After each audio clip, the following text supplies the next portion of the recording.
감사합니다. 오늘 성탄절 일부에 나와서 예배하는 우리 성도님들께 하나님의 크신 은혜와 축복이 함께하고 성탄의 은혜가 오늘 여러분에게 풍성하시기를 주님의 이름으로 축복을 드립니다. 할아버지와 한 소년이 깊은 산골에서 살고 있었습니다. 어느 날 이 소년이 친구들과 함께 놀다가 그만 불장난을 하게 되었습니다.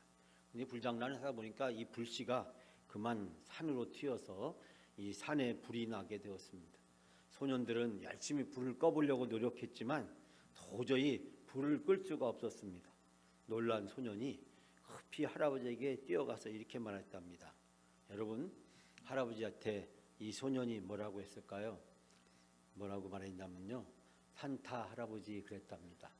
산이 탄다 할아버지, 그래서 산타 할아버지라고 했답니다. 여러분, 오늘은 성탄절이죠.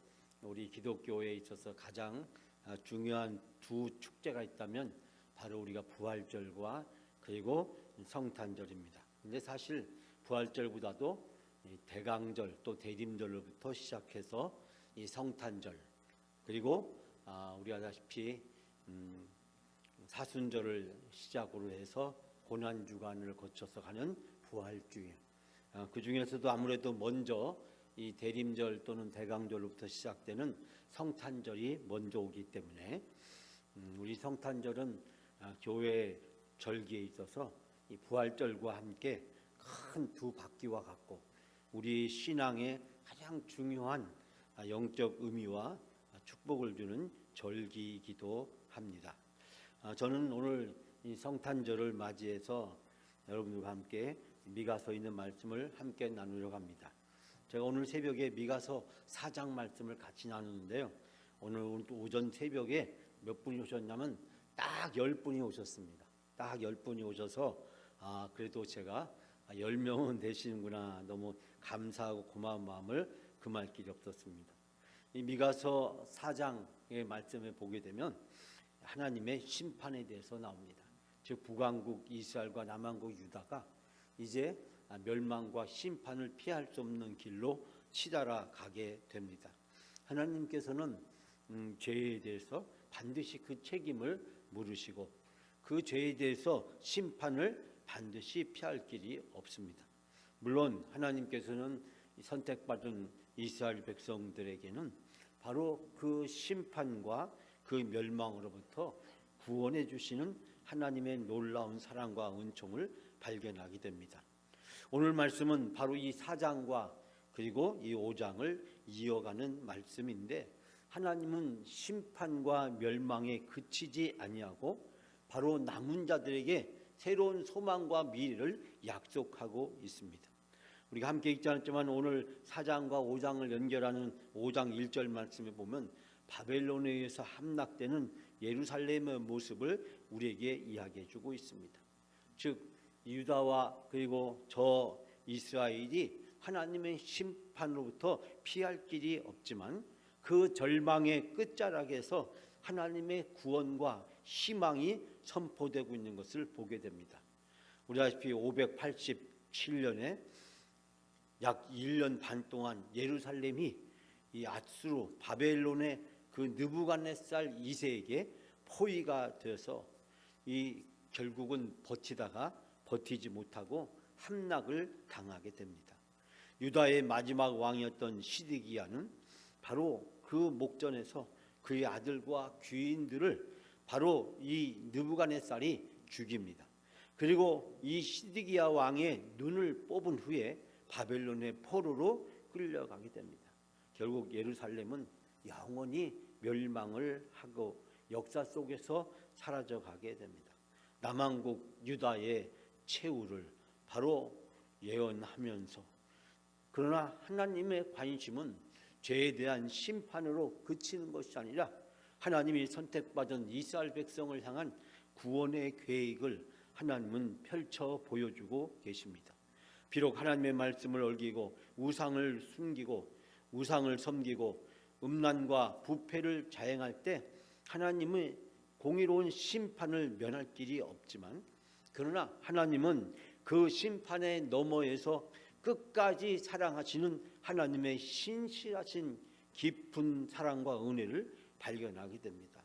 여러분, 심판은 바로 시드기야 왕을 그리고 이 남왕국 유다를 얘기하지만 또한 넓은 의미에서 모든 악한 마귀와 사탄과 그리고 그들에게 종노릇한 자들을 가리키고 있습니다.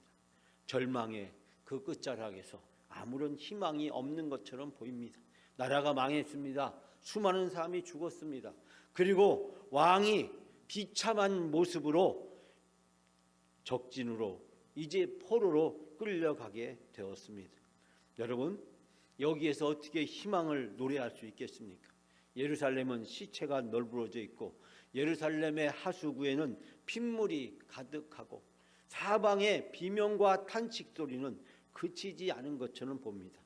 성은 그리고 모든 건물들은 허물어지거나 불타버렸습니다. 여러분, 예루살렘의 비참한 유다 왕국의 최후의 모습 속에서 하나님은 오늘 5장 2절 이하의 말씀을 통해서 새로운 희망의 역사를 이스라엘 백성들에게 펼쳐 보여주십니다. 그것이 바로 메시아의 도래입니다. 앞으로 하나님께서 메시아를 보내주시고 그 메시아를 통해서 하나님이 이루고자 하는 하나님의 나라를 온전히 완성하고 이루어 주시겠다는 약속을 하고 있습니다. 미가 예언자는 이 절망 속에서 바로 소망이 이스라엘 백성들에게 메시아를 통해서 이루어 줄 것임을 선포함으로 이스라엘 백성들을 크게 위로하고 있는 것을 발견하게 됩니다. 특별히 미가서는 오실 예수 그리스도 즉 메시아의 탄생과 그 메시아의 사역과 그리고 이 메시아가 당하게 될 고난에 대해서 우리에게 묘사해 주고 있습니다. 우리 오늘 함께 봉독한 말씀을 보게 되면 이 5장에서 2절에서는 메시아의 탄생을 예고하고 3절에서는 바로 이스라엘 백성이 당할 고난을 가르쳐주고 그리고 4절 이하의 말씀부터는 메시아의 사역에 대해서 이야기를 하고 있습니다. 즉 하나님은 이스라엘 백성에게 메시아 예수 그리스도를 보내주시고 그 예수 그리스도가 이스라엘 백성을 구원하기 위해서 어떤 사역을 하실 것인지를 펼쳐 보여줌으로써 지금 바벨론의 포로로 붙잡혀가는 비참한 신세에 있지만 그러나 이 고통과 아픔은 이제 지나가고 메시아를 통해서 주실 영원한 하나님의 은혜와 축복이 펼쳐질 것임을 약속하고 있습니다. 자, 하나님의 약속은 어떻게 펼쳐지고 있을까요? 자, 2절 말씀 다 같이 우리가 함께 봉독합니다. 베들레헴 에브라다야, 너는 유다의 족속 중에 작을지라도 이스라엘을 다스릴 자가 내게서 내게로 나올 것이라. 그의 근본은 상고에 영원에 있느니라. 아멘. 너 베들레헴 에브라다야, 너는 유다 여러 족속들 가운데 작은 족속이지만 이스라엘을 다스릴 자가 내게서 내게로 나올 것이다. 그의 기원은 아득한 옛날 태초까지 거슬러 올라간다. 여기서 근본은 상고에 영원에 있느니라. 이 한문의 말을 좀 쉽게 풀어보면 그의 기원은 아득한 옛날 태초부터 거슬러 올라가신다. 즉 한마디로 말씀드린다면 메시아 예수 그리스도를 보내주시겠다는 약속입니다. 그런데 예수님이 오시는 곳이 어디입니까? 베들레헴이라고 합니다. 이 베들레헴은 유다 지경 내에 작고 아름다운 말입니다. 여러분 알다시피 북왕국에 있는 10개 지파가 있었던 그 지역은 넓고 교육이 있고 번성하는 지역이었습니다. 그에 비해서 남왕국은 이 산악지대에 있는 힘들고 어려운 지역이었는데 그 중에서도 이 베들레헴은 유다 지경 내에서도 작고 작은 마을이었다라는 것입니다. 유다 산지의 동쪽 사면에 위치했기 때문에 사방에 산이 있었기 때문에 이 베들레헴은 도시로 성장할 수가 없었습니다. 그러나 비천한 자를 높이셨던 하나님은 이 작고 보잘것없는 베들레헴을 선택하셔서 이 베들레헴을 통해서 영화롭게 하십니다. 의미심장하게도 우리가 알다시피 베들레헴은 떡집이라는 뜻을 가지고 있습니다. 또 에브라다라는 말은 열매가 풍성하다는 뜻을 가지고 있습니다. 비록 산지의 작은 마을이지만 그러나 그 작은 마을에 있던 베들레헴은 떡집과 같이 또 에브라다처럼 열매가 풍성한 그런 놀라운 축복의 역사가 이것을 통해서 이루어진다는 사실을 발견하게 됩니다. 우리가 성경 말씀을 함께 읽고 묵상하다 보면 한 가지 발견하기 놀라운 사실은 하나님의 역사는 능력 있고 똑똑하고 잘나고 힘 있고 잘생긴 사람을 통해서 하나님의 역사가 펼쳐지는 것이 아니라 작고 보잘것없고 하찮하고 때로는 미천하고 때로는 능력과 자격이 없는 사람들을 통해서 하나님의 역사가 이루어지게 되는 것을 보게 됩니다. 제가 오늘 새벽에 잠깐 말씀드렸지만 능력 있고 잘나고 똑똑한 사람은 교만합니다. 믿을 것이 많습니다. 그리고 그 모든 결과가 자기 힘으로 자기 능력이 되었다고 생각합니다. 그러나 부족하고 연약하고 나약한 사람은 바로 어떤 일이 이루어졌을 때 그 일이 자기의 힘으로 이루어졌다라고 생각하지 않습니다. 그 사람은 겸손합니다.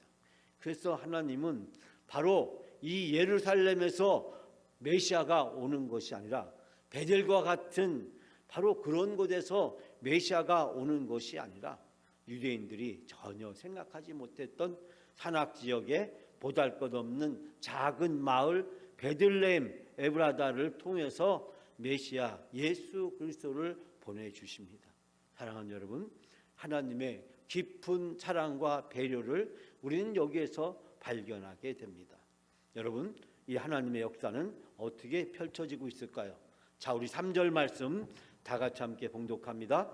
그러므로 여인이 해산하기까지 그들을 붙여두시겠고 그 후에 그의 형제 가운데 남은 자가 이스라엘 자손에게로 돌아오리니. 아멘.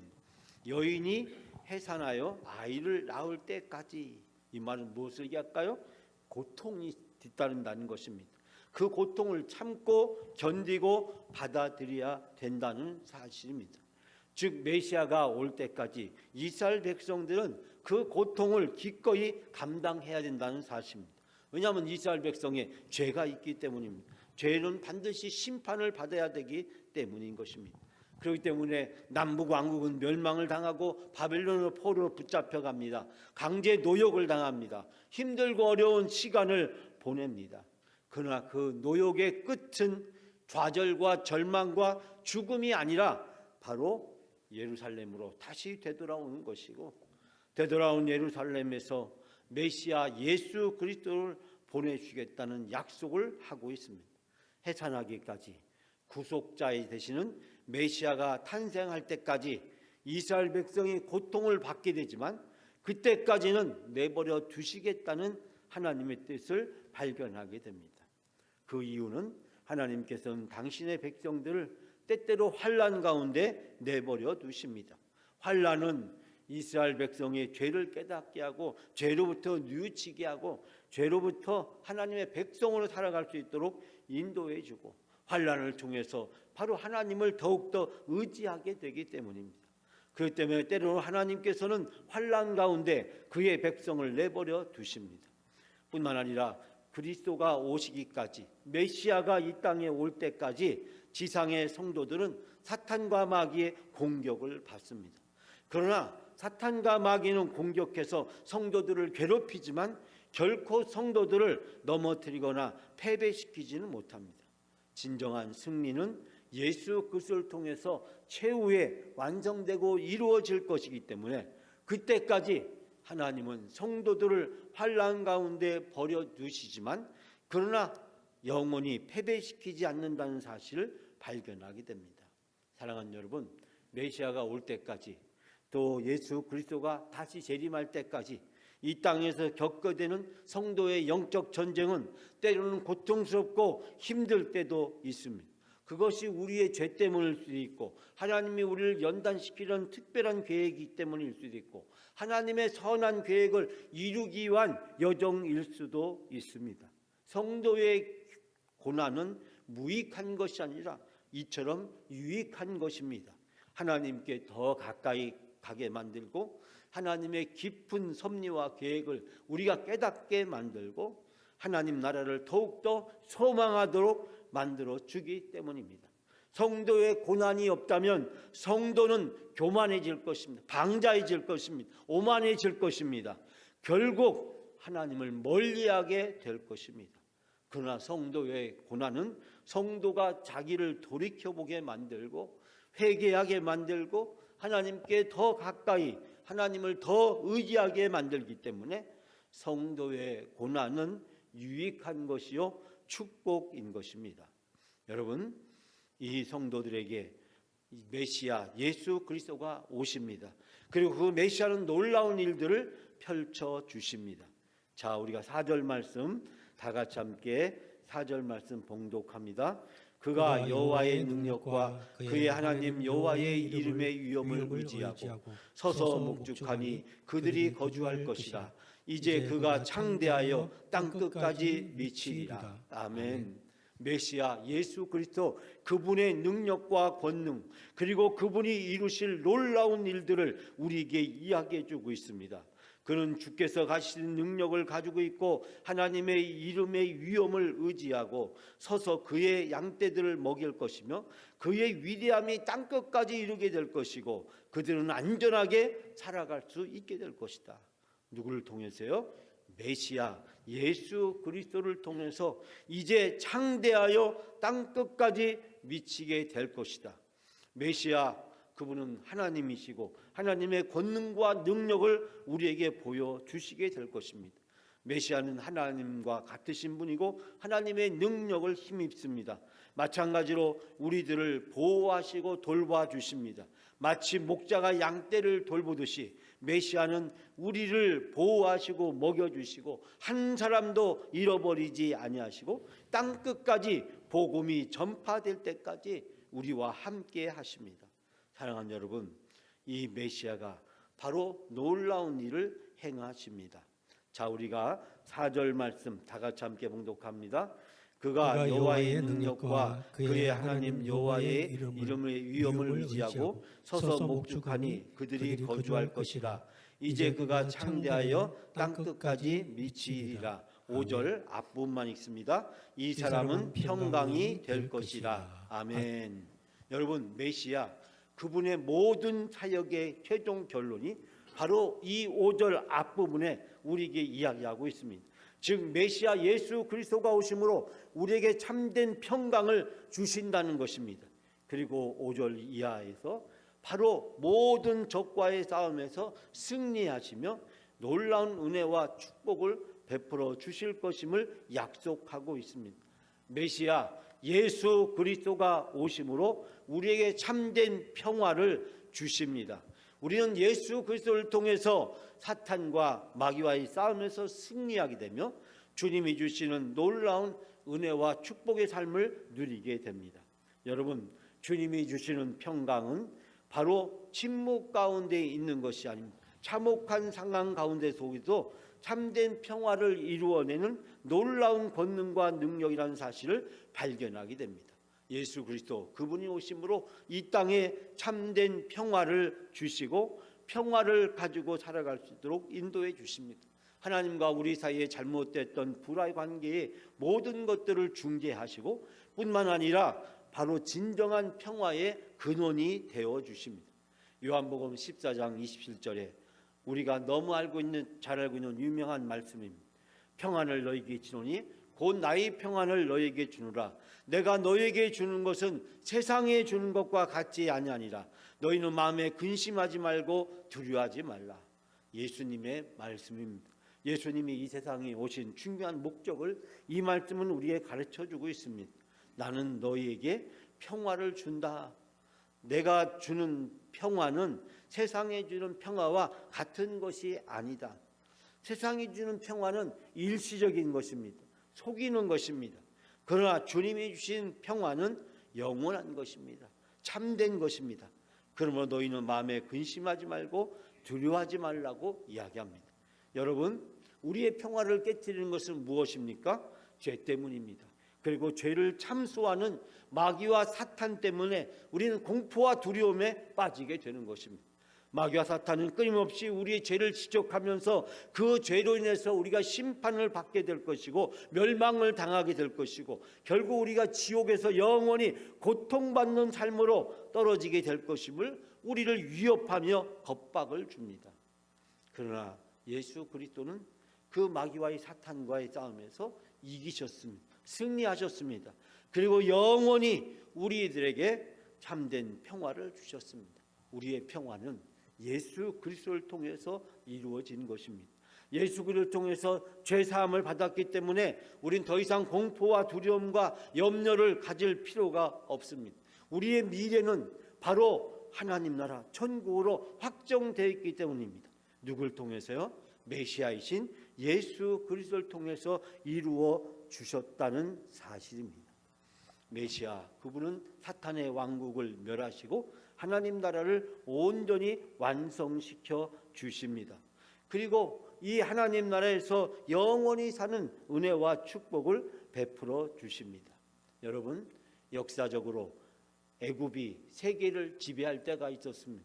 또 아수르가 세계를 지배할 때가 있었습니다. 또 바벨론이 세계를 지배할 때가 있었습니다. 또 페르시아가 세계를 지배할 때가 있었습니다. 또 헬라가 세계를 지배할 때가 있었고 로마가 세계를 지배할 때가 있었습니다. 그러나 여러분, 분명한 사실은 무엇입니까? 그들이 다 망했다는 것입니다. 악인의 최후는 심판과 멸망이라고 하는 것입니다. 그 모든 것이 메시아이신 예수 그리스도를 통해서 온전히 이루어질 것임을 선포하고 있습니다. 그렇기 때문에 우리는 결국 우리의 죄 때문에 고통스러워하거나 결국 불안하거나 염려할 필요가 없습니다. 주님이 우리에게 참된 평화를 주시고 그 참된 평화를 통해서 천국에서 영원히 사는 영생복락의 은혜와 축복을 주시기 때문입니다. 여러분, 우리에게 마지막 소망은 어디에 있습니까? 오늘 메시아 곧 구원받은 이스라엘 백성들을 번성하게 해주시겠다고 약속하고 있습니다. 여러분, 오늘 주신 말씀 마지막으로 7절 말씀 다 같이 함께 7절 봉독합니다. 야곱의 남은 자는 많은 백성들 가운데 있으리니 그들은 여호와께로부터 내리는 이슬 같고 풀이에 내리는 단비 같아서 사람을 기다리지 아니하며 인생을 기다리지 아니할 것이며. 아멘. 많은 민족들 사이에서 살아남은 야곱의 백성, 즉 남은 자를 얘기하고 있습니다. 남은 자는 누구를 얘기합니까? 하나님을 믿고 신실한 자를 이야기합니다. 잘나고 똑똑하고 능력인 자들은 다 죽었거나 바벨론으로 저 아수르에게 포로로 다 붙잡혀 갔습니다. 그러나 아수르나 바벨론 사람들이 보기에 별 볼 일 없고 능력 없고 하찮아 보이는 바로 그들을 멸시하고 무시하고 그들은 버려두었습니다. 그런데 하나님은 그들을 선택하신다는 것입니다. 그 남은 자를 통해서 하나님은 놀라운 은혜를 베풀어 주신다는 것을 약속하고 있습니다. 7절부터 9절까지 말씀은 바로 하나님은 남은 자를 선택하시고 남은 자들을 통해서 하나님의 놀라운 메시아 왕국, 하나님의 나라를 이루실 것임을 약속하고 있습니다. 사랑하는 여러분, 메시아의 오심, 예수 그리스도의 오심, 예수 그리스도의 탄생은 이처럼 깊은 뜻을 가지고 있습니다. 악한 세상의 모든 불의와 그리고 마귀와 사탄은 다 심판과 멸망을 피할 길이 없지만 예수 그리스도가 오심으로 믿는 성도들은, 남은 자들은 영원히 영생 복락하는 귀한 은혜와 축복의 역사가 펼쳐지게 됩니다. 예수 그리스도의 오심으로 새로운 세상이 시작됩니다. 예수 그리스도의 오심으로 우리는 죄의 자녀에서 하나님의 자녀가 되었습니다. 예수 그리스도의 오심으로 우리는 새로운 신분을, 새로운 미래를, 새로운 희망을, 새로운 구원을, 새로운 영생을 얻게 된 것입니다. 예수 그리스도의 오심으로 이 놀라운 일이 우리 앞에 이루어지게 된 것입니다. 예수 그리스도, 그분이 오시지 않았더라면, 그분이 이 세상에 오시지 않았더라면 우리는 여전히 사탄과 마귀의 종노릇하며 그의 협박과 위협 속에서 불안과 고통스러운 삶을 살 수밖에 없을 것입니다. 사랑하는 여러분, 예수 그리스도의 오심으로 놀라운 일이 생겼습니다. 2024년 성탄절에 예수 그리스도가 우리를 찾아오셨습니다. 그리고 우리 가운데 다시 태어나셨습니다. 사랑하는 여러분, 이제 여러분의 신분이 변화되었습니다. 여러분에게 놀라운 일이 일어났습니다. 천국을 소망으로 얻게 되었고 천국을 이 땅 교회에서 맛보고 누리며 살아갈 수 있도록 하나님은 우리를 축복하시며 인도해 주셨습니다. 우리 앞에 어떤 어려움이 있다고 할지라도 어떤 고난이 있다고 할지라도 하나님은 그 남은 자 신실한 믿는 성도들을 끝까지 함께 하시며 저에게 놀라운 은혜와 축복을 베풀어 주십니다. 우리 대한민국이 지금 어려운 가운데 있습니다. 전 세계적으로 보면 전쟁과 전염병과 기근이 계속되고 있습니다. 우리가 인생을 살아가면서 때로는 어두운 밤이, 고난의 밤이 우리를 덮칠 때도 있고 우리가 고난의 밤을 지나갈 때도 있습니다.